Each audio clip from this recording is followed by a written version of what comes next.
जितना रोवा तारू हमके भुलावे खातिर, जितना रोवा तारू हमके भुलावे खातिर, काश तनिका सरवल हो तू पावे खातिर, काश तनिका सरवल हो तू पावे खातिर।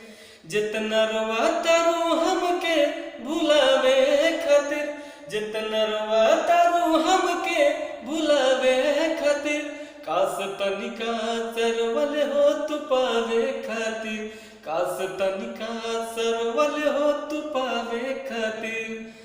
हो तुहरा जिंदगी से लागो हट गईली हो, हरल गड़िए के नीचे आके काट गईली हो।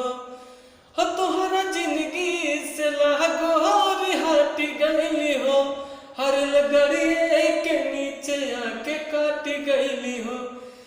जितना रोवा तारू हमके हंसावे खातिर, जितना रोवा तारू हमके हंसावे खातिर, काश तनिका सरवल हो तू पावे खातिर, काश तनिका सरवल हो तू पावे खातिर।